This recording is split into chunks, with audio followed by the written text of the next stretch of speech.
Para compor o corpo de convidados do workshop Eleições 2020, tudo o que você precisa saber sobre a reforma eleitoral, nós convidamos o excelentíssimo senador da República, Antônio Augusto Anastasia.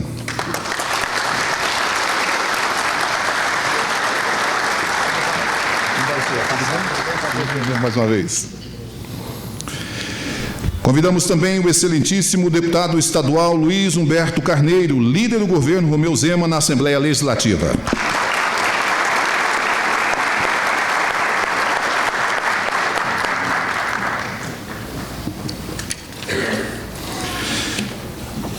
Convidamos o excelentíssimo presidente da Câmara Municipal de Uberlândia, Hélio Ferraz Baiano.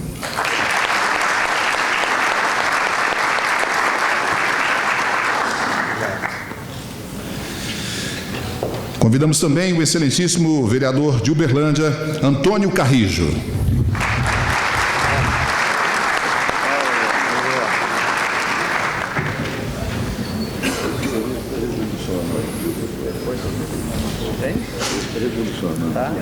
Nesse momento, convido a todos para que ficamos em posição de respeito para ouvirmos o hino nacional brasileiro.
Esplêndido, ao som do mar e à luz do céu profundo,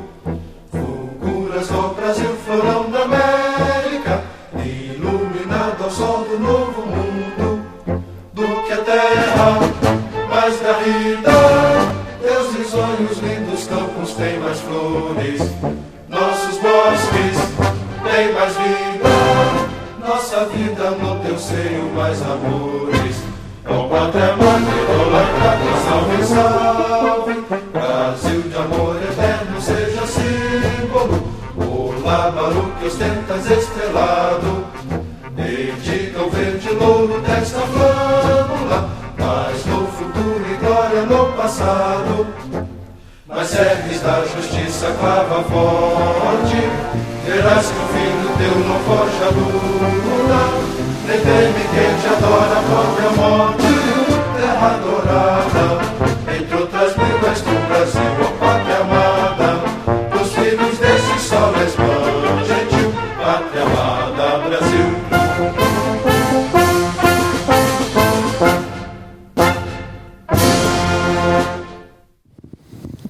Registramos e agradecemos a presença das seguintes autoridades: vereadores Wender Marques, Vilmar Rezende, primeiro vice-presidente da Câmara, Pastor Átila, vereador Ceará, Doca Mastroianno, Tiago Fernandes, Isaac Cruz, também o prefeito de Pedrinópolis, Antônio José Gundim, o vice-prefeito de Monte Carmelo, Paulo Rocha, o vereador do município de Monte Carmelo, Edson Montes Mundim, o superintendente do PROCON de Uberlândia, doutor Egmar Ferraz, a presidente do PSDB Mulher de Minas Gerais, Valesca Barros Abrantes, o presidente do Sindicato dos Hospitais e do Partido Verde, doutor Fernando Moraes, também o representante do empresariado, Mustafa Randan. Em tempo, agradecemos também a presença do secretário de Obras, Norberto Nunes. Também agradecemos a presença do prefeito de Indianópolis, Lindomar, e também do senador Wellington Salgado. Convidamos neste momento o presidente da Câmara Municipal, Hélio Ferraz Baiano, para dar as boas-vindas a todos e também para dar início ao trabalho do workshop.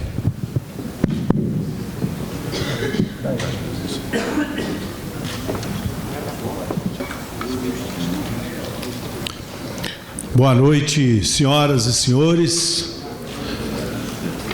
cidadãos, agentes políticos, servidores, colaboradores públicos, vereadores aqui da região. Quero cumprimentar vereadores de Monte Carmelo, meu amigo Carlos, enfermeiro, muito obrigado. Quero também agradecer esse carinho, essa atenção que o nosso senador, professor Antônio Anastasia, fez questão de vir a essa cidade, a nossa querida cidade de Uberlândia, não somente, mas toda a região do Triângulo Mineiro, Alto Paranaíba e o nosso noroeste de Minas. Muito obrigado, meu querido amigo senador. Eu quero agradecer ao nosso deputado, o nosso líder do nosso partido, da nossa região de Uberlândia, o nosso deputado Luiz Humberto Carneiro, hoje líder do governo do Estado. É com muita satisfação. E eu quero aqui, deputado Luiz Humberto, agradecer em nome de Minas Gerais e também te parabenizar com tamanho trabalho, com tamanha envergadura. E eu digo, você hoje está um menino, um coco, de segunda a segunda. Eu nunca vi isso. Até quero aqui, deputado Luiz Humberto, pedir desculpa até a não somente Uberlândia, a toda a região. O deputado agora não tem jeito, porque consertar, reconstruir Minas Gerais, realmente precisa de muito trabalho. Então, às vezes, o deputado está faltoso na região e aqui em Uberlândia, mas nós compreendemos e agradecemos. Também quero agradecer o carinho, a responsabilidade, em nome de todos os vereadores aqui presentes, principalmente de Uberlândia, o vereador Antônio Carrijo, que é o nosso líder do PSDB, aqui em Uberlândia, mas eu também gostaria de anunciar aqui os nossos vereadores que estão aqui presentes, meu amigo vereador Wender Marques, nosso líder do governo, muito obrigado. Vereador Vilmar Rezende, nosso primeiro vice-presidente da Casa, da Câmara, muito obrigado. Meu parceiro, meu pastor Átila Carvalho, nosso vereador, muito obrigado. Meu irmão Ceará, vereador Ceará, Doca Mastroiano, Tiago Fernandes, muito obrigado. E o vereador Isaac Cruz, nosso segundo secretário. Se tiver mais algum vereador, me informa. Bom, obrigado, Rod. Aí, ó. Obrigado. Os vereadores de Uberlândia em peso. Isso é importante. Nós abraçarmos e ouvir e aprender e termos mais conhecimento, principalmente uma lei como essa, a lei eleitoral, que nós estamos aqui trazendo o nosso senador, para que ele possa esclarecer, até nos atualizar, até informar algumas orientações e algum conhecimento que ele possa nos passar, sabendo que essa lei agora será vigente em todo o Brasil, aonde nós teremos a eleição de prefeito, vice-prefeito e vereadores. Então, nós tivemos esse carinho. Eu quero agradecer a Simone, doutora Simone, a nossa diretora da Escola Legislativa, que teve todo o empenho para que nós possamos trazer essa informação, essa orientação a todos. E eu quero aqui também agradecer a presença do meu amigo, senador Wellington Salgado, muito obrigado, aqui representando todos os empresários aqui presentes. Eu quero também agradecer aos nossos secretários do governo, Adelmo Leão, no qual nós apoiamos como bancada de sustentação, o meu vereador Norberto Nunes. Obrigado, secretário de Obras. Eu também quero aqui fazer um parêntese. Hoje, uma das secretarias mais atuantes do governo, uma secretaria que hoje, Uberlândia, temos certeza que todos estão enxergando, um canteiro de obras. E, obviamente, eu não posso deixar de agradecer a toda a Câmara Municipal, que é corresponsável desse canteiro de obras através da aprovação, senador Anastasia, de 141 milhões, nós aprovamos através da Caixa Econômica Federal, para que nós possamos recapeamento asfáltico, pontes, viadutos, trincheiras, uma melhoria extraordinária e, obviamente, conduzida pelo nosso vereador do PSDB, o secretário de Obras, Norberto Nunes. Então, nós estamos muito enriquecidos e honrados de sabermos que o PSDB vem fazendo um trabalho em prol da cidade de Uberlândia. Quero agradecer também meu primo, meu irmão, hoje assume o PROCON, o ex-presidente da OAB, da 13ª subseção da OAB, doutor Egmar, que também já vem fazendo um trabalho magnífico, aonde nós já estamos convidando a toda a população, informando a todos que interessados, para limparmos o nome e dar a oportunidade para o cidadão de bem, para que ele possa ter a oportunidade de participar do Natal, que é um momento sublime, um momento importante para a família. Então, é uma parceria do PROCON, Câmara Municipal e Prefeitura, dar oportunidade, convocando os bancos, todos se colocaram à disposição para darmos a oportunidade de renegociação da dívida. Isso é muito interessante e muito obrigado, doutor Egmar. Falarmos um pouquinho da importância do nosso senador, o tanto que nós estamos hoje num momento muito difícil, senador Antônio Anastasia. Tivemos um problema muito grande em Uberlândia na eleição passada. Um momento que nunca ouvi de 30 anos de vida pública e eleitoral. Uberlândia teve um momento tão difícil que nós tivemos 39% dos votos nulos e não foram nas urnas votar, foram ausentes. Isso significa quase 50% do eleitorado de Uberlândia. E digo mais ainda, senhor senador, excelentíssimo senador, nós tivemos um problema que Uberlândia não votou nos candidatos da cidade de Uberlândia. Lamentavelmente, hoje eu posso dizer ao senhor que nós tivemos a votação do deputado Luiz Humberto, quase 30 mil votos. Os outros demais do agente político que disputou a eleição foi o deputado Zumberto, foi o mais votado. Eu não sei que fenômeno que ocorreu diante desse fato. Nós, agentes políticos, estamos buscando o caminho, estamos buscando orientação, trazendo o senhor aqui, para mostrar que essa lei não é um bicho sete cabeças, não é um bicho papão. É uma lei que todos nós temos que passar para os nossos cidadãos, que é a importância de votar, a importância de participar do processo eleitoral, a importância de participar de um partido, se filiar num partido eleitoral, porque não tem outro meio. Se você deseja participar de uma eleição, você tem que filiar num partido, você tem que ter conhecimento do partido. E nós estamos tentando buscar, através da legalidade, da transparência e do conhecimento. Então nós temos que sensibilizar a cidade de Uberlândia. A cidade de Uberlândia foi em vanguarda. Nós chegamos a fazer 6 deputados federal, 6 deputados estadual, num mandato, numa eleição em 88, se não me engano. Cadê o Noel? Noel, que é bom de cabeça. E hoje nós estamos com 1 deputado federal, 3 deputados estaduais.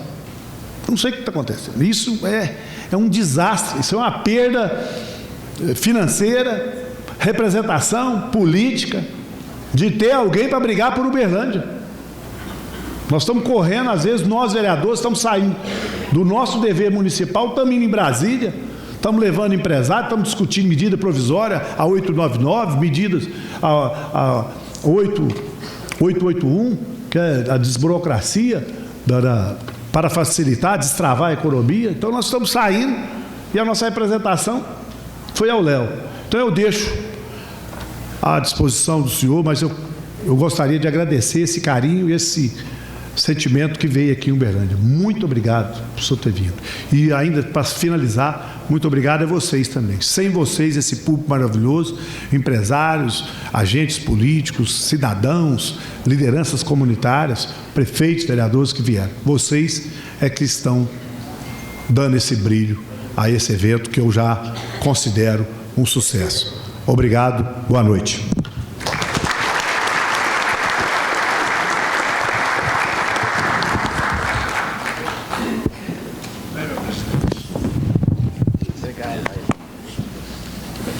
Convidamos para fazer o uso da palavra nesse momento o excelentíssimo vereador Antônio Carrejo. Vou ser bem objetivo, né, que o Baiano, como presidente da Câmara, presidente do PSDB, falou tudo, né? Mas não poderia aqui deixar de registrar, senador, o que Uberlândia, Triângulo Mineiro, Alto Paranaíba e Minas Gerais deve ao senador e governador Anastasia. Para nós é um orgulho muito grande trazer você aqui, porque as obras importantes saíram no seu governo, com o apoio do deputado Luiz Humberto, essa liderança expressiva que Uberlândia e Minas Gerais têm. E aí demonstra o tanto que esse deputado é querido na Assembleia, onde foi adversário do governo do Estado e é escolhido como líder. Isso não é para qualquer um, isso é mérito, isso é Deus te colocou, é uma pessoa que realmente é grato. Não deixa e não abandona o companheiro, não abandona os amigos. Esse deputado é leal partidário. E eu sempre falo, ele nunca tem medo de disputar a eleição num partido que tem representatividade. Sempre ensinou isso para o Carrijo, para o Baiano, para os companheiros do PSDB. O partido tem que ser forte. Então está aqui, quero aqui parabenizar a Vossa Excelência ter aceitado esse convite do vereador Baiano, do vereador Carrijo, do deputado Luiz Humberto e de todos amigos do PSDB, da Câmara Municipal e das lideranças expressivas que estão aqui. Então, muito obrigado. Minas deve muito ao governador Anastasia. E hoje, sem dúvida nenhuma, uma das maiores lideranças do Congresso Nacional, vice-presidente do Senado. Um senador que chega no momento caladinho e ocupa uma das melhores posições de representatividade. Então, Minas está muito feliz com a sua participação. Eu quero aqui cumprimentar nosso amigo, senador Edson Salgado, nosso amigo. Desde o primeiro mandato, somos sempre companheiros, eu, vereador Baiano, pessoa séria. Temos algumas divergências de vez em quando, mas isso é política. Mas é importante a gente não esquecer o passado. E o presente, tanto que esse senador, quando veio para Uberlândia, existia só a Universidade Federal de Uberlândia. Através do seu trabalho, a Unitri, quantas faculdades e universidades existem na cidade de Uberlândia? Acho que é isso que a gente tem, que é agradecer as pessoas que acreditam na cidade de Uberlândia. Como o vereador Baiano já citou todos os nossos colegas vereadores, para não ser cansativo, o secretário de Obras, o Egmar representando aqui o Poder Executivo, queremos agradecer a todas as lideranças políticas partidárias que vieram aqui hoje, empresários, estudantes, pré-candidatos, enfim, todos vocês, porque como o Baiano falou, se vocês não estivessem aqui, não teriam motivo dessa discussão. E hoje o tema é fundamental.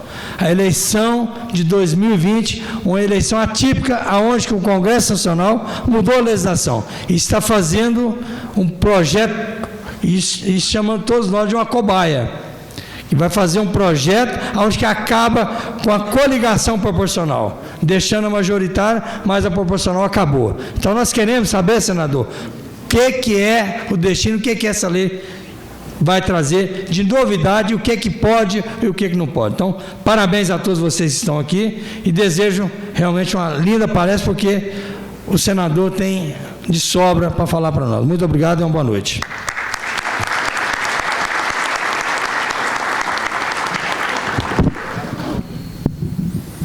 Em tempos, agradecemos a presença dos vereadores Vico e Valquíria Amaral. Convidamos nesse momento para fazer o uso da palavra o deputado estadual e líder do governo, Romeu Zema, Luiz Humberto Carneiro.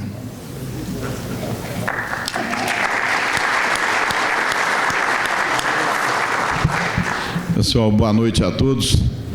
Queria saudar aqui e, mais do que isso, agradecer a presença de vocês aqui hoje nesse tema tão importante que a Câmara brilhantemente, através do seu presidente e dos seus vereadores, escolheram não só o tema, mas principalmente o palestrante aqui hoje. Queria saudar esse que é senador, governador, mas mais do que isso, um grande amigo que tem, professor Anastasia, a quem eu sou eternamente grato, por quanto eu aprendi com ele na Assembleia Legislativa de Minas Gerais. Mais do que isso, num governo sério, onde eu tive a honra de ter sido escolhido para ser o seu líder e vi de perto, professor, participei de perto de tantas reuniões importantes que, sem dúvida nenhuma, colocaram Minas num lugar de destaque, e depois nós tivemos dias ruins, um governo ruim, o anterior, e que hoje coloca Minas, como aqui já foi dito, numa necessidade de reestruturação, de recuperação, mas eu quero, professor, lhe agradecer, e muito faço isso, em todos os lugares que tenho a oportunidade de falar, é de agradecer mesmo por tudo aquilo que o senhor proporcionou a nós que estávamos lá do seu lado, para que nós pudéssemos saber exatamente o que é coisa pública, o que é administração municipal.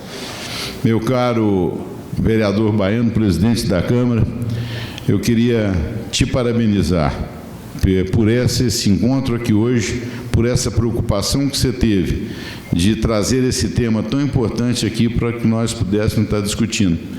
E hoje eu estou vindo aqui, não como deputado, eu estou vindo aqui para aprender também, e ninguém melhor que o professor Anastasia para nos ensinar.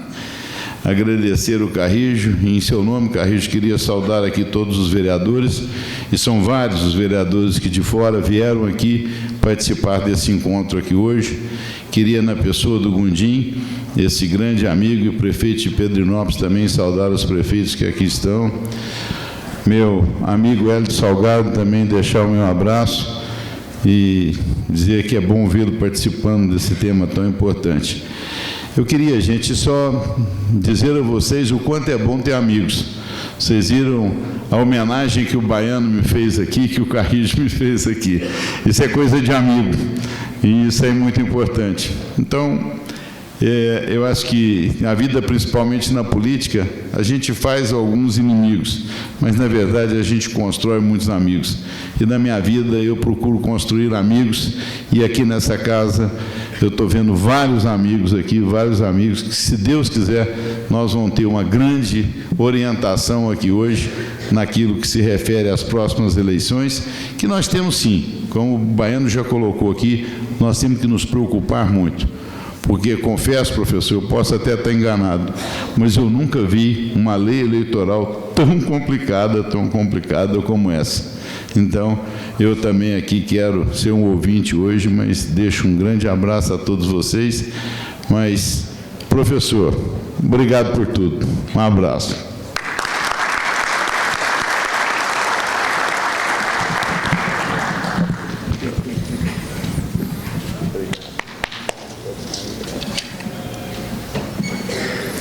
Neste momento, daremos início à palestra que vai nortear o workshop Eleições 2020. Tudo o que você precisa saber sobre a reforma eleitoral.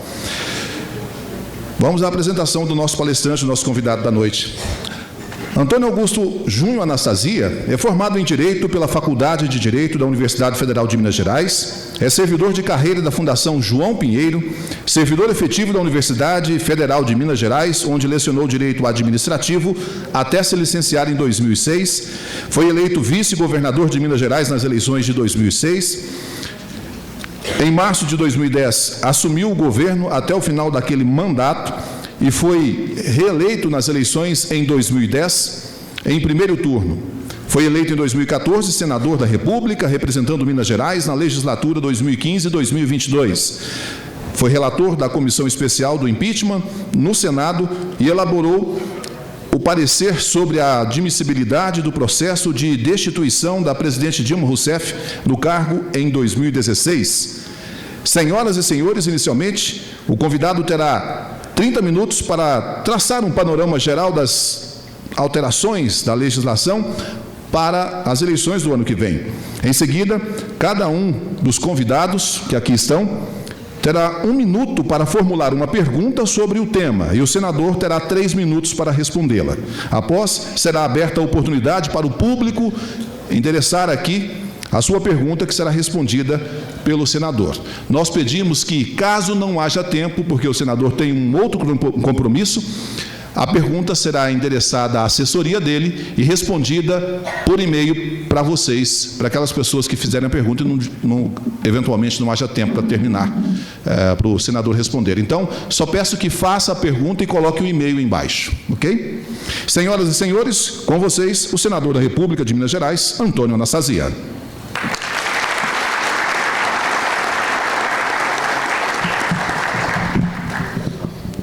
Senhoras e senhores, uma honra voltar a Uberlândia, nesse auditório da CDL, onde já estive tantas e tantas vezes, e rever tantos amigos. Quero cumprimentá-los e agradecer muito o convite que me foi feito pela Câmara Municipal de Uberlândia para estar aqui conversando com vocês sobre o assunto referente às eleições de 2020. Por isso mesmo, agradeço ao presidente da Câmara, caro amigo vereador Baiano, o convite que me fez em Belo Horizonte, que foi acompanhado do vereador Carrijo, a ambos os meus agradecimentos. Na pessoas de ambos, estendo meus cumprimentos e saudações a todos os vereadores, à Câmara Municipal de Uberlândia, bem como aos vereadores, prefeitos, lideranças, pré-candidatos, lideranças comunitárias, profissionais de várias cidades do Triângulo Mineiro, do Alto Paranaíba e do Noroeste, que aqui se encontram, bem como prefeitos municipais, bem como autoridades do governo municipal de Uberlândia. Uma saudação muito especial e de agradecimento às palavras igualmente candentes a meu respeito do eminente amigo, líder, deputado Luiz Humberto. Luiz Humberto foi meu líder, tive essa honra no governo de Minas de tê-lo na Assembleia e, naquela época, felizmente, um líder com 100% de resultado, que não tivemos sequer um projeto de nossa autoria que não tenha sido aprovado na Assembleia Legislativa, graças ao seu trabalho e à grande competência que tem e prestígio junto aos seus pares. Parabéns. Cumprimento também de modo especial o senador Wellington Salgado, que aqui revejo, vez por outra ele está lá no Senado, estamos conversando, ele que ocupou a cadeira de Minas por muitos anos. E, minhas senhoras e meus senhores, o tema que me é oferecido não é fácil. Eleições 2020. E eu tenho de dar um primeiro passo, a título de introdução, necessariamente, por aquilo que é mais importante do que tudo. É mais importante do que a lei eleitoral, que é exatamente a participação nas eleições. Primeiro, a sua realização. Não há país desenvolvido, não há democracia, não há liberdade, não há desenvolvimento, prosperidade e felicidade se nós não tivermos a capacidade de periodicamente eleger os nossos governantes. Ninguém quer ouvir falar no mundo civilizado de país que não tem eleições. Então as eleições são para a nossa democracia como o oxigênio é para a nossa vida, como a água é para a natureza. É um elemento vital, imprescindível, necessário, fundamental. Então é muito bom que o Brasil tenha eleições, ainda que a cada 2 anos. E é uma polêmica se devemos fazer eleições unificadas ou não, mas esse é outro assunto. A cada 2 anos temos eleições no Brasil e, infelizmente, as regras vêm sendo modificadas, não da agora, já de muitos anos, a cada eleição, regras novas. Isso decorre, talvez, porque somos uma democracia ainda jovem, estamos ainda consubstanciando, consolidando, solidificando o sentimento democrático no nosso Brasil. Mas para isso, para termos eleições, há um pressuposto fundamental, que é a existência, o funcionamento e a participação das pessoas nos partidos políticos. Não há eleição sem partido político. E não há partido político sem nós, as pessoas. Se a senhora, o senhor, os jovens que aqui se encontram não quiserem participar da vida política, não tem partido, não tem eleição, não tem democracia. Então, o primeiro esforço de nós todos, que gostamos, temos responsabilidade, temos vocação, meu caro baiano, para as questões de ordem pública, é exatamente estimular muito a participação como candidatos e nos partidos, aumentando a filiação, os debates, os eventos. E no segundo momento, como o baiano alertou aqui na sua fala, que as pessoas, meu caro Felipe Etier, que agora revejo também na distinta plateia, a necessidade de que as pessoas votem. É interessante observar que no Brasil, por ordem constitucional, o voto é obrigatório. Mas é um obrigatório que na prática não é obrigatório, porque a multa é simbólica. Você pode alegar que não estava, viajou, teve um problema, então é um voto obrigatório relativo. Eu até acho, eu defendo muito a liberdade das pessoas, que de fato cada um tem de ser consciente e ter o seu juízo de valor, mas é muito importante a participação.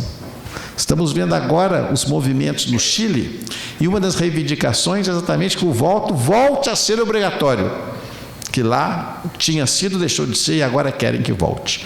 Tema das grandes manifestações populares nesse país vizinho, não faz fronteira, mas é nosso quase vizinho, na América do Sul.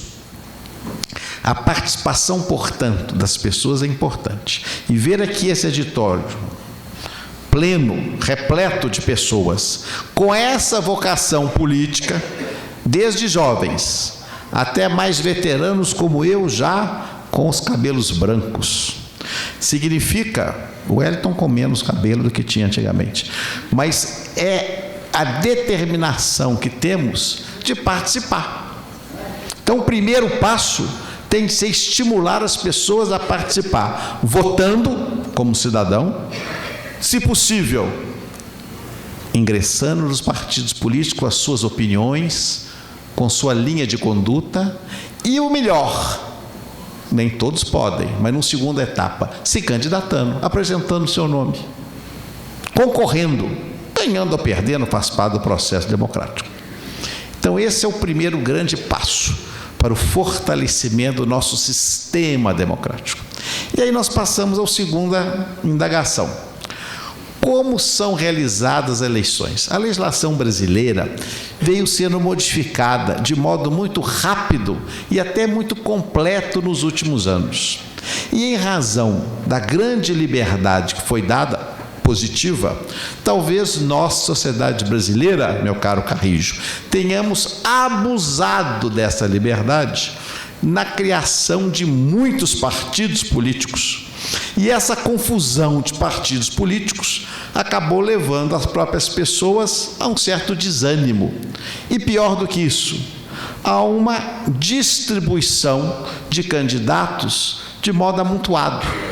E o resultado foi, desde a década de 90, 20 anos atrás, numa tentativa de nós diminuirmos o número de partidos através de um mecanismo muito conhecido no mundo afora, que nós não tínhamos, temos agora, a chamada cláusula de barreira ou cláusula de desempenho. O que significa? Que o partido, para existir ou continuar existindo, ele tende a alcançar um percentual de votos distribuídos no Brasil inteiro. Isso é um dado positivo, porque fortalece o partido político. E eu repito, sem partidos políticos fortes, a democracia não avança. Então nós temos de ter partidos fortes. Veja pelo mundo afora como isso ocorre. Entretanto, na década de 90, o Supremo acabou afastando naquele momento aquela regra, porque era uma regra de lei, não da Constituição, não vamos entrar aqui em detalhes técnicos, mas agora, recentemente, através de emenda constitucional, foi criado todo esse sistema. E foi determinado que nós já tivemos, a partir da eleição passada, 2018, a regra de desempenho, que já fulminou, matou alguns partidos que não alcançaram a cláusula e eles tiveram de se fundir com outros partidos. Os eleitos por eles não perderam o mandato, mas tiveram de se acomodar em outros partidos. Já foi um primeiro passo. Segunda, como disse aqui agora o Carrijo, e disse bem, nós teremos um laboratório nas eleições municipais de 2020, que é a proibição da eleição em coligação proporcional, das votações proporcionais, das eleições para cargos proporcionais.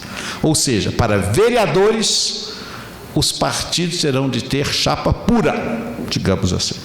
Não pode mais haver a coligação. Isso é bom ou isso é ruim? Eu, pessoalmente, acho bom essa proibição. Por quê? Os partidos deveriam, sabemos que não é assim no Brasil, mas deveriam ter os seus programas, com suas propostas, com suas ideias. E o que acontece com a coligação nas votações proporcionais é que isso se embaralha, igual quando você joga cartas e embaralha as cartas, os diversos naipes, e aquilo sai misturado. Você pega uma carta de copas, uma carta de paus, uma carta de ouros, uma carta de espadas e fica sem fazer nenhum jogo. Você precisa ter ali uma ordem unida. E muitas vezes o que acontecia? Numa coligação proporcional, nós votávamos no candidato A, que você se identificava com aquele candidato A. Vamos dar aqui um exemplo concreto. Vocês sabem que eu sou uma pessoa que no Senado, no Congresso, defendo muito os animais. É uma realidade. Eu tenho uma pauta de defesa e proteção dos animais. Mas tem pessoas que não têm essa pauta. Então, eu, candidato a deputado, a vereador, com essa bandeira, tem aí uma pessoa da comunidade que adora os animais. Vota em mim. Mas numa coligação com um partido que, ao contrário, não tem simpatia por essa causa. Direito deles. Nessa coligação, eu perco a eleição, mas o meu voto serve para eleger o outro, cujo partido tem essa outra tendência. Então, essa confusão acabou gerando, de fato, um sentimento estranho. Você vota em A e elege B. Resultado, foi proibida a coligação proporcional. Ela continua existindo e continuará nas eleições majoritárias para prefeito, com os limites que a lei coloca do número de partidos, para a contagem do tempo e da aplicação, da apresentação na televisão.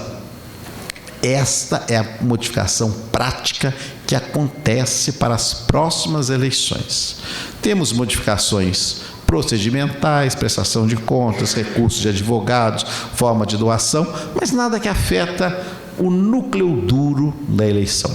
O que afetará de modo substancial, ou seja, o que vai modificar para valer as pós-eleições, é como os partidos vão se comportar com as suas chapas puras agora, inclusive mantendo e prestigiando as mulheres, cuja legislação permanece, veja aqui muitas delas, espero que todas animadas, não só a concorrer como a participar, porque a legislação protege, e nós temos uma tendência, faço aqui um parêntese, a médio prazo no Brasil, a chegarmos, deputado Luiz Humberto, deputado Felipe Etier, a chegarmos no sistema argentino e mexicano, metade das vagas para as mulheres. É possível chegarmos a isso, que já é regra, volto a dizer, em 2 países que têm muita identidade política com o Brasil, que é a Argentina e com o México. Mas isso não é para agora nós temos 30%. Então, é um ponto fundamental que temos de discutir. Como formar as chapas, porque não teremos mais os votos proporcionais e o coeficiente será feito desse modo. Mas, ainda assim, nós temos o risco que o Baiano colocou aqui. Não nas eleições municipais vamos eleger vereadores, mas em 2022 nós também vamos manter a mesma regra, vedando as eleições, as coligações para as eleições proporcionais para deputados. Mas imaginem vocês, Uberlândia, a 2ª maior cidade de Minas Gerais, a maior cidade do Brasil Central, uma das cidades com a economia mais dinâmica do Brasil, meu caro Wellington. De fato, hoje, indubitavelmente, Uberlândia está subrepresentada, muito subrepresentada, politicamente, quer na Assembleia, quer na Câmara Federal. Talvez, como foi dito aqui, nunca antes, como se dizia na história de Uberlândia, uma representação tão pequena. Mas para isso há uma solução que eu defendo, que não está nessa lei, mas que virá mais cedo ou mais tarde, que é o voto distrital. No voto distrital, Uberlândia, o Triângulo, o Alto Paranaíba, o Noroeste, o Sul de Minas, o Norte, todos estarão garantidos pela distribuição dos eleitores pela região respectiva. Muitos dizem que são contrários ao voto distrital. Aqui eu faço um parênteses, porque é importante um ambiente como esse, de pessoas que participam da vida partidária, conhecerem, discutirem e terem posição sobre esse tema. 2 ideias. O chamado voto distrital puro, que é o modelo norte-americano, francês e inglês. O Estado é dividido em distritos, cada distrito elege um deputado. Nessa eleição de deputado, voto distrital, o voto é majoritário. É como eleger o prefeito, ou como eleger o governador. Então, não há falar em coligação. Isso fortalece o partido. Por quê? Porque o partido só terá um candidato para aquela vaga. Uberlândia. Quantos mil eleitores tem Uberlândia? Quantos? 500 mil eleitores. Então, Uberlândia sozinha, certamente teria, no caso de deputado estadual, o coeficiente é 4 vagas garantidas. Cada partido, portanto, terá naquele distrito, e aqui eu não vou entrar em geografia de Uberlândia, eu não vou saber a divisão dos bairros, e não vou correr risco aqui de cometer qualquer equívoco, mas aquele partido terá um candidato. Então, será uma eleição majoritária. Se ela é majoritária para deputado, o número vai diminuir. Ninguém vai ter 30 partidos com 30 candidatos numa eleição de um deputado distrital. Então, isso fortalecerá os partidos.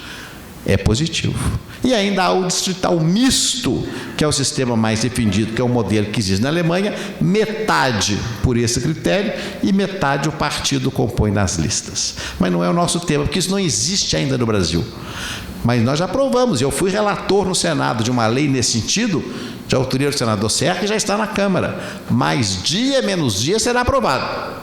E aí nós teremos o voto distrital misto no sistema brasileiro e vai afastar, meu caro Baiano, a possibilidade triste dessa subrepresentação, não só de Uberlândia, Poços de Caldas, no sul de Minas, hoje não tem nenhum deputado, nem estadual nem federal. E é uma das maiores cidades do estado. É a maior do sul de Minas, uma das maiores do estado. Então, isso se afastaria. Mas voltando à eleição do ano que vem, o que nós teremos, então, necessariamente, é o fim da coligação proporcional. Como eu disse, isso vai fortalecer a chapa. Vai significar que, num primeiro momento, ainda considero de transição, para esse futuro que virá do voto distrital, os partidos vão ter de compor as suas chapas puras da maneira mais robusta possível.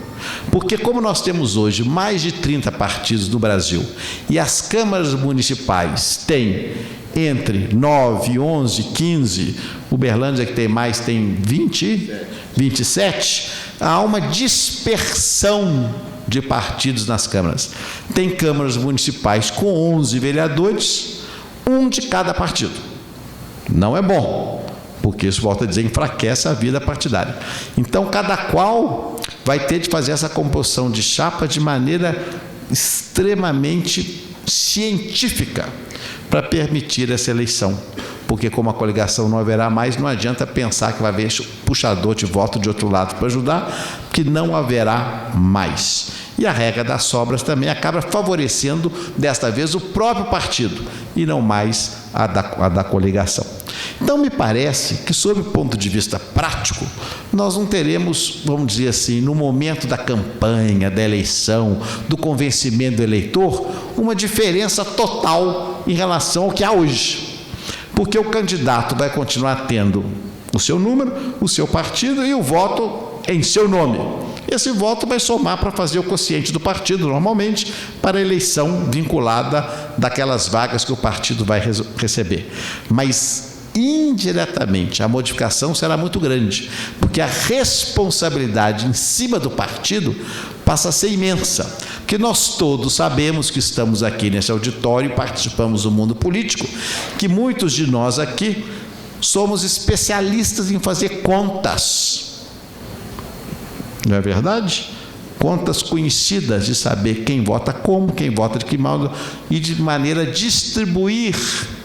E partidos que se tornaram quase que partidos profissionais na oferta de chapas para ajudar nessa composição. Isso não existirá mais. Esse, digamos, não vou falar mercado, que é uma palavra muito forte, mas essas negociações para essas composições proporcionais desapareceram. Então, isso significa que os partidos terão de ter imensa responsabilidade na identificação dos seus candidatos. E, para isso, eu volto no início.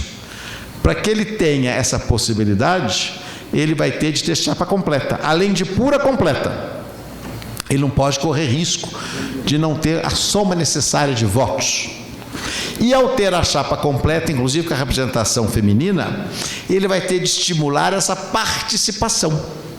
Isso significa que, se os partidos não tiverem começado a trabalhar já desde o início deste ano que está se acabando, vão ter dificuldades no ano que vem. Quem não começou ainda já está atrasado, porque vai ter de correr atrás do prejuízo para fazer uma chapa que seja competitiva e tenha condições de ter uma votação razoável, com um perfil, é claro, com a mesma linha partidária, mas com as pessoas mais diversas possíveis. Porque o partido deve, apesar do nome partido, ele deve ser ao mesmo tempo unido, mas plural, ou seja, representações diversas. Uma pessoa vinculada aos esportes, uma pessoa vinculada ao combate ao uso das drogas, uma pessoa vinculada a movimentos religiosos, uma vinculada à defesa do consumidor, como foi aqui mencionado, outra vinculada a movimentos sociais e por aí por diante. Quanto mais diversificado for, a chance, evidentemente, aumenta. E a legislação, ela não modificou nada disso. O que a legislação modificou somente a questão formal da forma da contagem nas eleições proporcionais, com a vedação da coligação, e questões técnicas da soma e da contagem do tempo, evidentemente, além da questão de prestação de contas e pagamento de advogados, de forma de prestação de contas, que são temas burocráticos. Sob o ponto de vista político, A grande revolução, que é grande, que servirá de cobaia, de experimento para as eleições gerais de 2022, é exatamente essa chapa pura, completa, imagino, diversificada e composta de todos os seus membros, nas quais os partidos vão ter que trabalhar. E o partido que em 2022, agora não, mas que em 2022, nessa chapa pura, não alcançar o percentual necessário, que é no Brasil inteiro, ou pelo menos na maior parte dos estados, ele será extinto. Ele vai desaparecer. O que significa, inclusive, não vai receber fundo, se não alcançar aquele determinado percentual. O que significa que nós teremos, a médio prazo, uma redução significativa do número de partidos políticos, o que eu acho positivo. Nós vamos caminhar como as democracias mais consolidadas para o número menor de partidos, o que facilitará o voto distrital. Então vejam vocês que há um planejamento encadeado, planejado, que é passo a passo, etapa por etapa, para nós chegarmos lá na frente com eleições cada vez mais transparentes, mas sobretudo mais legítimas, com um número menor de partidos e aproximação no voto distrital entre o eleito e o eleitor. E essa proximidade é fundamental para nós diminuirmos um pouco, infelizmente, caros amigos, o desgaste atual da classe política. E eu não poderia, num evento político como esse, negar essa realidade, que é confirmada e constatada pelo que disse o Baiano há pouco. Em Uberlândia, 40% de votos nulos, brancos e com não comparecimento. E não foi só aqui não, pelo Brasil afora. Pelo Brasil afora. Um não generalizado à política e à classe política. Isso é muito ruim. E olha quem fala. Eu não me considero um político profissional, caí na política por acaso, não sou de família política, nunca tive ninguém na política, me candidatei lá atrás a vice-governador pelas circunstâncias e acabei sendo engolido, digamos assim, por esse espiral político. Mas, e tenho profissão fora da política, advogado, professor, vinculação com o Estado. Então, mesmo assim, eu sofro todas essas dores da classe política que nós temos e percebo que as pessoas estão perdendo a confiança, o que é gravíssimo, porque na ausência da direção da classe política, nas mãos de quem cairemos? Porque tem de haver uma direção sempre dentro da nação, ela não se dirige sozinha, tem de haver um comando, e é claro que esse comando é político. E eu digo isso sempre, até me permito ainda estender um pouco nesse aspecto, para dizer que muitas pessoas falam assim, eu não sou político. Pode não ser político partidário, mas desde que você vive em sociedade, frequenta um clube, frequenta uma igreja, vive em um condomínio, você é político. Você convive com as pessoas. E ser político é exatamente ter diálogo, convivência, parlamentar, conversar. Você não é um brutamontes que tudo você resolve na base da força. Ao contrário, você resolve 99% dos assuntos, ou não resolve, com diálogo. Então, como dizia Aristóteles corretamente há 2000 anos atrás, um pouco mais, o homem é o animal político, independente de política partidária. Política partidária é outro mundo. Então, nós todos somos políticos e temos de prestigiar essa política. Os prefeitos municipais que aqui estão sabem disso muito bem. Não se administra uma cidade como Uberlândia, com a sua população já chegando quase a 1 milhão de habitantes daqui a pouco, ou Pedrinópolis, que é bem menor. Quantos mil habitantes, prefeitos? 4 mil e pouco. Falando em 4 mil e pouco, pareça, daqui a 4 mil e pouco está com a espada de Damocles na cabeça. E aqui eu faço também um parênteses, já disse isso há pouco na entrevista que dei. Sou radicalmente contra a extinção dos pequenos municípios. Já disse publicamente várias vezes. Não acredito que extinção de pequenos municípios vai causar qualquer economia. Ao contrário, vai causar despesa. Porque basta dizer que o município pequeno, que recebe 0,6 no FPM, eu não acredito que o município que vai incorporar vai receber o dele mais 0,6. Claro que não vai. Então, a verba destinada àquela população ela vai diminuir. E os serviços serão sucateados. E os municípios, eu dou exemplo pelo processo. Quando fizemos o processo para distrito? Não, para município, claro. Quando fizemos todos os programas, é sempre para o município, é evidente, é a sede do município que recebe. Por isso houve emancipação. Remontando aqui ao meu tempo de Assembleia Constituinte no Estado, meu caro Luiz Alberto, você ainda não era deputado, veio logo depois, mas eu era assessor pessoal do relator, o deputado Bonifácio Mourão, meu grande amigo, e eu me lembro como se fosse hoje. A delegação mais barulhenta da emancipação era Carneirinhos, a última cidade, ou a primeira cidade, ali na pontinha, perto de Iturama, era o distrito de Iturama, da necessidade. Depois eu visitei Carneirinhos e vi como desenvolveu. E eu estou falando isso aqui numa comunidade de pessoas que estão no interior do estado e convivem e sabem como o município emancipado melhora. Agora, claro que tem de melhorar ainda mais. A França, que é um país do tamanho de Minas Gerais, tem 5 mil, só a França, comunas, todas com autonomia.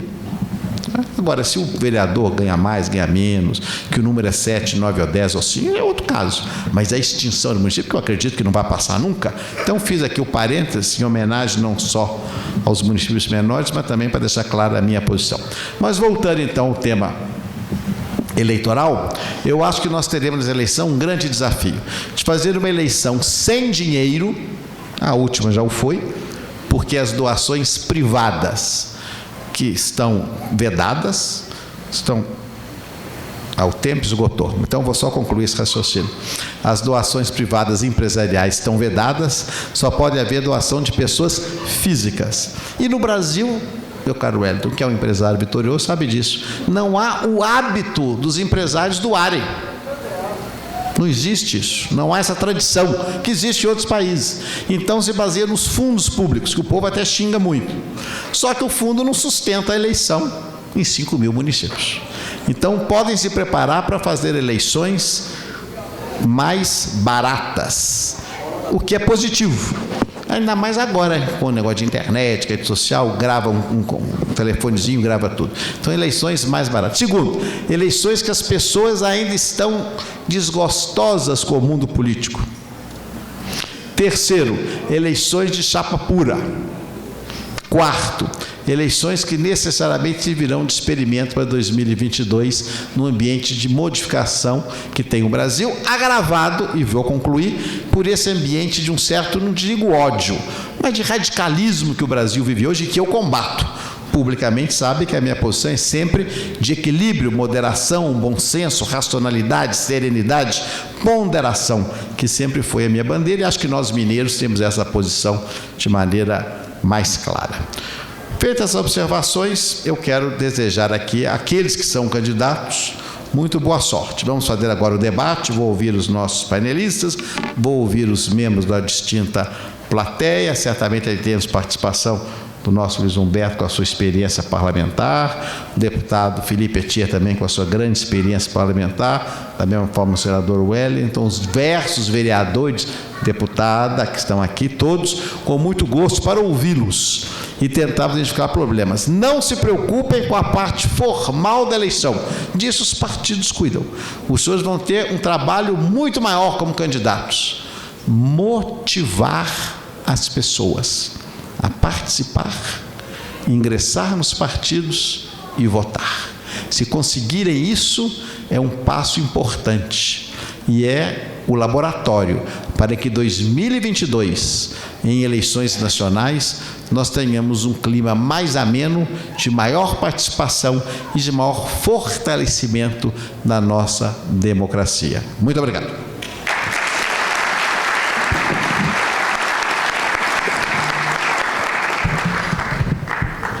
Senador, eu peço desculpas, mas é porque nós lembramos da sua agenda, que daqui a pouco, tá? O tema é muito bom, eu tenho certeza que o senhor falaria aqui por horas.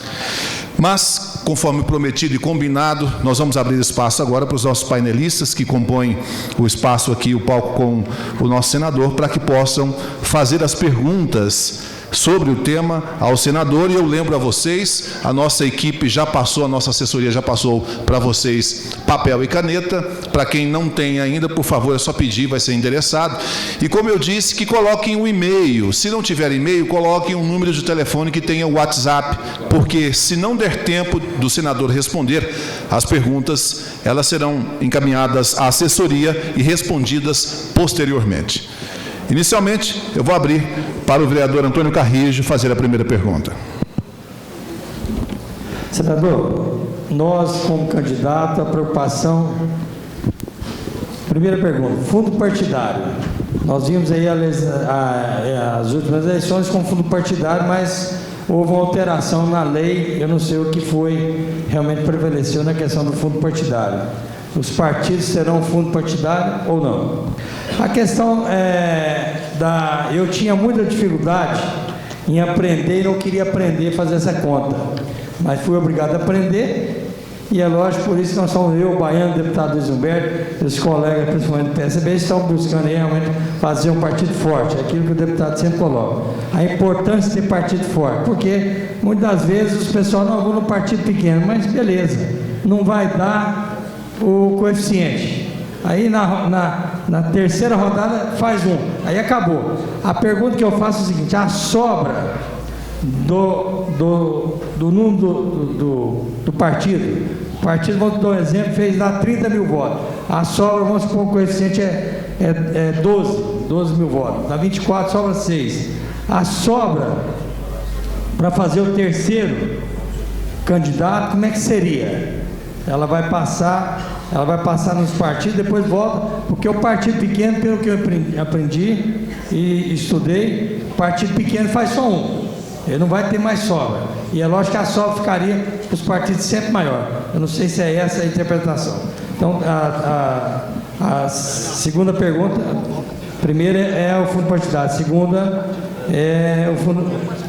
É a sobra. E a questão do partido, qual que é a vantagem? O candidato sair para um partido mais forte ou sair para um partido menor? Porque a gente tem trabalhado muito e visto que o pessoal está fugindo para ir para um partido menor, porque não quer disputar com quem tem 2 ou 3 mil votos.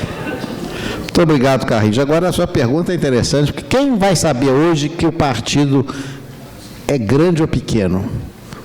Quer dizer, é difícil, pode ser que um partido surpreenda. Como o partido agora não tem mais coligação, um partido que você acha pequeno, dá zebra, e ele tem uma votação grande. Isso aconteceu nas últimas eleições. Partidos pequenos ficaram grandes, grandes ficaram pequenos.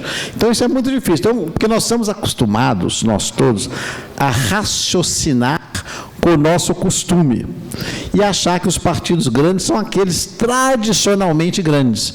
Mas o partido tradicionalmente grande pode eventualmente virar uma chapa ruim, porque agora, como a chapa é pura e é só dele, ele pode dar, como se diz na gíria, com os burros na água. E de grande ficar pequeno naquela cidade. Então isso é muito relativo. Por isso a importância que eu falei aqui dos partidos prepararem uma chapa boa, diversa, completa e diversa. E aí entra a sua segunda indagação, que é a questão da sobra. Como não há mais coligação, o que vai acontecer é que quando a sobra, e a sobra vai haver no quociente, vai fazer uma espécie de rodada final para ver quem fica com a sobra na soma, e ficará aquele partido que terá a sobra maior, vai completar aquela vaga. Me parece justo. Quando a sua indagação, se vale a pena concorrer pelo partido grande ou pequeno, aquele que já tem vereadores eleitos, isso é normal. Eu não vou concorrer porque aquele ali já tem um candidato forte. Isso é um dado da realidade. O voto distrital acabaria com isso, não teria esse drama, porque isso acaba inibindo o surgimento de novas lideranças. Mas, por outro lado, muitas vezes, exatamente esse candidato dito forte, ele também, muitas vezes, tem um certo desgaste, como eu estou falando daqui a pouco, o desgaste do mundo político. Então, nós temos de estimular as pessoas a participarem dos partidos, independente desses temores. Porque se ele tivesse medo, ele não vai candidatar nunca. e vai ficar esperando um partido que é todo mundo igual, o que também é relativo, porque ninguém sabe qual vai ser a vontade, a manifestação dos eleitores. Por isso que a chapa diversa é que é relevante. E a sua terceira indagação, que foi a primeira, se recebe ao fundo. Nós temos dois fundos. Nós temos o fundo partidário todo ano, para a vida do partido, e o fundo eleitoral, a cada 2 anos, quando de eleições. Tivemos fundo eleitoral pela primeira vez em 2018, vamos ter novamente em 2020, no valor aprovado de 1 bilhão e 700 milhões, que se soma ao fundo eleitoral, que depende do percentual de arrecadação do país, e distribui. Agora, quanto vai ser distribuído para os municípios é que é outro problema, que aí é uma decisão do diretório. Cada partido vai distribuir isso. É muito difícil, 5.500 municípios, esse recurso, que dificilmente vai receber mais doações de pessoas físicas, privadas de pessoa física, irrigar todas as eleições pelo Brasil. Então, as pessoas têm me procurado, e eu tenho dito o seguinte: não vá contando muito com o fundo. Claro que nas grandes capitais, se vai para as grandes cidades, Uberlândia também será favorecida, mas em cidades menores o fundo é mais difícil aparecer. E porque dividido por muito fica um valor muito pequeno. E volto a dizer, as últimas eleições demonstraram de modo muito claro: o recurso hoje financeiro não faz eleição. Especialmente a majoritária não faz mesmo. A proporcional ainda ajuda ali na distribuição de material, etc. Então é muito importante, muito mais importante que o recurso é você motivar. Por isso eu terminei falando essa palavra. E repito aqui a exaustão: motivar as pessoas a terem uma participação voluntária, cidadã, partidária, que ao mesmo tempo essa motivação faz com que a pessoa se integre ao partido, eventualmente até se candidate, fortaleça o partido, mas mais do que isso, vai permitir que ela necessariamente consiga, na sua diversidade de composição da chapa, atrair o voto. É muito mais importante que o dinheiro. Em tempo, queremos agradecer a presença da senhora Cecília Carolina de Freitas, presidente do Partido Patriota, Paulo do Vale, vereador de Araguari, Leonardo Darre de Melo, presidente da Associação Comercial e Industrial de Araguari, e a senhora Lisa Prado, presidente do PROS. Quero agradecer a pergunta que foi endereçada aqui para a gente pelo Thales. Thales, já foi respondido então agora pelo senador. A pergunta era essa, senador: como será o cálculo da proporcional após a distribuição da primeira cadeira, das primeiras cadeiras? O senhor acabou de responder, então já está respondida. Podemos pedir doações... Perdão, eu fiz confusão aqui, deixa eu abrir, né? Depois eu sigo essas perguntas. Presidente Baiano, me perdoe, o senhor pode endereçar a pergunta ao senador. Muito obrigado, mais uma vez. Eu quero uma pergunta, assim, é muito mais técnica, mas, por exemplo, o senhor manifestou o fundo partidário, né? Nós sairemos candidatos, nós poderemos receber recursos, pode ser do fundo partidário, nós vamos ter que abrir uma conta para esse fundo partidário, ou será uma conta só que será apresentada na fiscalização? Como sempre, quando nós somos candidatos, a gente abre uma conta para receber algumas doações privadas, o próprio recurso, e agora apareceu esse fundo partidário. Será que vão ter uma mesma conta, ou o senhor poderia nos explicar, né, para que a gente pudesse e agradecer novamente? Bem, essa questão tem que tomar muita cautela, até por coincidência hoje, depois de 1 ano de eleição, a concluir a aprovação das minhas contas, também da candidatura ao governo na eleição passada, tem que ser feito com muito cuidado com a orientação do partido. Porque como há transferência, no caso do fundo eleitoral de verba pública, então nós temos de ter um cuidado dobrado. Nós teremos a distinção desses valores, nós colocaremos essas doações formalizadas, tem que ser comprovados e com muito cuidado. Na eleição de vereador, ainda acontece menos que a eleição de deputado, porque deputado é muito comum, por exemplo, se eu faço um material meu junto com o Luiz Humberto, como aconteceu evidentemente, nós dois temos de lançar isso reciprocamente. E isso acaba dando problema se não houver uma conciliação perfeita. Então nós teremos, no caso específico, uma identificação clara de um e de outro, mas as contas podem ser únicas, mas tem de haver uma definição muito clara da origem do recurso, e é a parte mais, porque a justiça eleitoral no Brasil, felizmente, ela está bem aparelhada e muito informatizada. E como ela cruza os CPFs, a questão dos gastos, tem que ser feito tudo com muita cautela, até para evitar um problema. Porque nós estamos vendo na prática, inclusive em alguns outros episódios até tristes, parlamentares eleitos e sendo caçados por problemas formais, não só vinculados às cotas femininas, mas também a questões formais de prestação de contas. Então, para isso, os partidos têm de oferecer necessariamente a assistência. Então, eu acho que todos os partidos vão ter de montar para os seus candidatos uma orientação técnica apropriada para fazer isso, das doações das pessoas físicas e, da mesma forma, das doações que vierem dos diretórios, inclusive do fundo eleitoral e, eventualmente, até do fundo partidário, que pode fazer. Por exemplo, agora a nova lei autoriza que haja pagamento de advogados fora dos limites do fundo. É uma novidade que foi aprovada agora recentemente. Então, despesas de advogados estão fora desses limites colocados. Uma novidade agora colocada. Senador, me permita, só para complementar, será necessário abrir, então, uma conta para o fundo partidário, uma conta para o fundo eleitoral, uma conta para as doações que forem feitas de pessoas físicas, por exemplo, ou não? Uma única conta pode receber todos esses recursos? A conta pode receber todos os recursos, mas tem de haver identificação clara por subcontas de onde veio aquele recurso, de maneira muito detalhada, para evitar que seja feita uma confusão da origem dos recursos e a sua destinação. Mas essa matéria toda é objeto não de lei, essa matéria é objeto de regulamentação do TSE. Resolução. A Justiça Eleitoral, por resolução, ela fixa esse detalhamento e ela modifica isso até 6 meses antes das eleições. Eu estou dizendo que os partidos vão orientar, através do diretório dos seus candidatos, de como será feita essa prestação e como serão abertas esses valores, em razão das resoluções que o TSE irá apresentar para as eleições de 2020, que para cada eleição o TSE baixa um conjunto de normas e que elas acabam sendo modificadas ao longo do tempo. Passo a palavra, então, ao deputado Luiz Humberto para fazer a sua pergunta. Não, eu queria, em vez de pergunta, eu queria agradecer ao professor Anastasia muito por essa palestra. Mas, mais do que isso, professor, eu queria pedir desculpa a todos vocês, ao Hélio Ferraz do Baiano também, para me ausentar agora pelo compromisso que a gente tem do PSDB na Câmara Municipal, e aí eu queria me retirar, professor, mas fiquei muito feliz.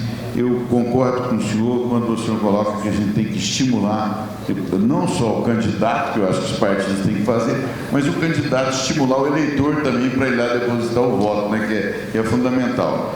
Mas eu vou acabar fazendo uma perguntinha, só para complementar um pouquinho, professor. Veja bem, o Carrijo colocou ali, fez uma colocação, que na primeira rodada, você vai olhar a legenda, aqueles partidos que atingiram a legenda, eles estão dentro. A partir da segunda, pelo que eu entendi da lei, começa a olhar o coeficiente. Vamos supor que um partido não conseguiu legenda, ele está fora. Mas se um candidato conseguiu o coeficiente, ele na segunda rodada ele vai poder participar. E aí fica a dúvida, ele vai participar com qual sobra de voto? A dele ou a do partido todo?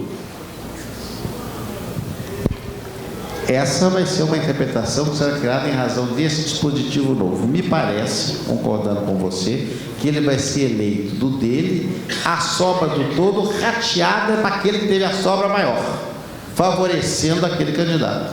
Como nunca é matemático, porque não vai dar exatamente o mesmo percentual, a sobra sempre ocorrerá. E como nós temos também aquela regra que está vigente, que se ele não alcançar o 10% ele está fora, então a sobra pode ser até maior. Então nós vamos ter de fazer 2 rodadas para identificar de quem vai ter essa sobra. Mais um motivo, insisto, que eu acho que a essa altura, porque a preocupação que tem o Luiz Humberto, o Carrijo e a de muitos aqui, é de ver quais são as opções de sobra. Mas nesse momento, nós não podemos pensar nisso. Vocês têm de pensar o seguinte: chapa completa pura, para ir de uma vez o número maior. Porque se for rezando para a pessoa aí, é igual você entrar no jogo de futebol já pensando na prorrogação e no pênalti. Claro que você vai até treinar um pouco o pênalti, mas o objetivo é ganhar o jogo no horário normal. Não é você está pensando em sobrar aí, igual o nosso goleiro atleticano salvou com aquela perna miraculosa, com a famosa Libertadores. É quase um desespero. Vocês não podem entrar na eleição já pensando no desespero.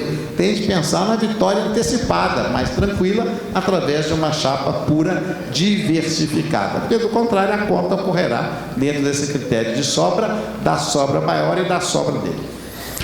Senador, dado o adiantado da hora, eu vou fazer as perguntas que eu tenho aqui o mais rápido possível. Se o senhor puder também resumir a resposta, vai nos ajudar para que a gente possa atender o máximo, então, de participantes, tá?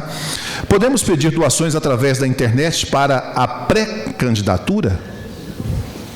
Esse é outro drama que nós temos, porque como não há ainda a referência, isso foi muito discutido em 2018, qual que é o momento que há o registro de pré-candidatura ou não. Então, de fato, eu acho muito arriscado, nesse momento, nós fazemos candidaturas recebendo individualmente. O melhor é fazer doações aos partidos, os partidos podem receber e os partidos realizam as suas atividades partidárias. Mas pré-candidatura individualizada a favor de A, B ou C é uma temeridade. Pois não, presidente. Eu só quero aqui, antes, Glaucia, quero agradecer a sua presença, viu? Muito obrigado. Tá, mas a gente tem que agradecer aqui também a vereadora Lisa Prado, ela já saiu, quero agradecer ela também. Agradecer o nosso pastor Marco Aurélio, nosso presidente da Copaz, muito obrigado. O nosso amigo doutor Eliseu Marques, nosso ex-presidente da OAB aqui presente. O deputado Felipe Etier, muito obrigado, aqui presente. O nosso amigo empresário, a Arquimedes, aqui presente, obrigado. Os nossos diretores do CDL e a nossa liderança do Congado da Cultura Popular, o nosso amigo Ramon, aqui presente. Então, antes que o pessoal saia, que senão... E agradecer a todos, né? O senhor viu que nós tivemos um quadro até muito representativo, nosso senador, as mulheres. Hoje nós conseguimos sensibilidade, isso foi uma riqueza. Hoje as mulheres interessadas em ouvi-lo hoje essa noite. Eu quero deixar claro, isso aqui foi uma vitória que eu não estava no quadro aqui hoje, mas eu quero agradecer às mulheres aqui presentes, tá? Por favor, uma salva de palmas. Senador, se me permite, então, aproveitando a deixa do presidente, a pergunta: como convencer as mulheres a participarem do pleito eleitoral? É a pergunta de $1 milhão, mas eu fico feliz de ver várias aqui. É muito importante. Eu sou um defensor árduo da participação feminina na política. Hoje, se você for um tribunal ou poder judiciário, boa parte dos magistrados são magistradas. Aliás, o doutor Eliseu está aqui, do mundo jurídico, como eu, doutor Eliseu, sabe que nós formamos mais advogadas do que advogados. E da mesma forma, mais magistradas do que magistrados e membros do Ministério Público também. Da mesma forma, nós temos no Executivo as mulheres como secretárias de município, de estado, cargos importantes. Nos diversos concursos para as carreiras públicas, as mulheres têm um grande destaque, porque tem todo o preparo, felizmente, não há nenhuma distinção e nem pode haver nenhuma diferença. Então, nós temos de estimular isso. Há na nossa tradição cultural, digamos assim, um sentimento de uma participação menor das mulheres. Mas, com o passar do tempo, isso vai sendo modificado. E eu acredito e defendo, muitos discordam, mas eu defendo o sistema de cotas, acho correto. Aconteceu em vários países. No momento que já há uma consolidação, o sistema pode diminuir, mas até que se consolide, é muito importante o sistema de cotas para estimular, permitir e proteger que as mulheres participem. Agora, caberá aos partidos, às lideranças, identificar vocações dentre as mulheres. E existem muitas, evidentemente, que possam concorrer, participar, ter vida partidária e também ter uma atuação destacada. Infelizmente, nos indicadores que nós temos no Brasil, o Brasil é um dos países mais atrasados do mundo em termos de participação feminina. Na América Latina, nós só ganhamos, parece que do Haiti. Imagine só. Estou dando exemplo que no México e Argentina é 50% pela legislação. Então, nós temos de estimular isso. É um processo gradual, é um processo razoável e que vai avançando. No passado, não tínhamos mulheres nos tribunais. Hoje temos no Ministério Público, nas universidades como professoras. Na verdade, tudo isso é um processo civilizatório. Nós vamos andando e espero que ande o mais rápido possível. Não consegui apresentar candidatos sobre o certo, é por hipótese da eleição. É um problema, porque nós temos o coeficiente de 30%, ele vai ter de diminuir 30% de candidatos. Se ele pode apresentar numa chapa 21 por hipótese, se ele não tiver 14, 7, só conseguir 6, ele só vai poder apresentar 12 homens. Aí não vai ter candidato. Se não tem nenhuma mulher, ele vai ter 2. Porque como tem um terço, 2 ele pode ter. Mas é, de fato, um risco grande. Não é possível que no município o partido não consiga estimular as mulheres a participar. Senador, vamos à última pergunta, então, e eu peço desculpas, mas todas as perguntas serão encaminhadas à assessoria do senador para que ele possa responder ou pelo WhatsApp ou pelos e-mails que foram colocados. Senador, uma pessoa física que é servidora municipal e é sócia proprietária de uma empresa que presta serviço, por exemplo, para a prefeitura ou para a Câmara Municipal, ela pode fazer doação para a campanha? Se puder, eu gostaria que o senhor esclarecesse para que as pessoas entendessem e não tivessem dificuldade com isso na prestação das contas ou depois, caso sejam eleitas. A lei veda a doação de permissionários e concessionários do serviço público, ou seja, daqueles que têm uma relação mais permanente de concessão de permissão. O mero prestador de serviço, aquele que tem um contrário, em tese, não está vedado. Eu acho que não deveria doar por critério de moralidade, por cautela e por cuidado, e até para proteger aquele candidato, porque a acusação virá no mesmo dia. Nós sabemos o que é a rede social hoje. Vamos supor, há um cidadão que já é vereador, preside a Câmara daquele município, e um prestador de serviço, que não é permissionário nem concessionário, mas presta um serviço específico, faz uma doação. Pronto. Prato cheio para uma acusação, que ainda que não seja procedente, do ponto de vista formal, do ponto de vista moral, levantará uma dúvida, lançará ali uma mancha, uma nota. Então, não recomendo, mas o que a lei veda é a concessão e a permissão, mas não deve ser feito. Tá certo. Tá adiantado da hora, como eu disse, o senador e também os outros convidados têm compromisso agora, então nós encerramos aqui o nosso workshop, na expectativa de que vocês tenham esclarecidas as dúvidas que foram porventura trazidas e que a eleição do ano que vem seja uma eleição mais tranquila, uma eleição proveitosa, principalmente para a nossa cidade. Muito obrigado a todos. Boa noite. Okay. Só para os encerramentos, muito obrigado mesmo, viu, gente? Muito obrigado à juventude PSDB aí. Nós temos outra reunião, nós vamos lá para a Câmara. Obrigado ao prefeito de Indianópolis, o lindo, obrigado. Obrigado ao nosso prefeito Mundim, de Pedrinópolis, muito obrigado. Né? Senador, nós temos um amigo seu comum, o doutor Luiz Carlos Figueira está ali, ó, doidinho para dar um abraço do senhor. E muito obrigado, espero que tenham correspondido o anseio da expectativa do senhor, um público maravilhoso. Nós conseguimos encher a casa, viu, senador? E agora nós temos que dar um pulinho lá no encontro regional do nosso partido. Muito obrigado. Obrigado, Baiano, agradeço a todos, ao auditório lotado. Doutor Luiz Carlos, um prazer revê-lo. Muito obrigado a todos e boa noite.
Universidade de cidade.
Thank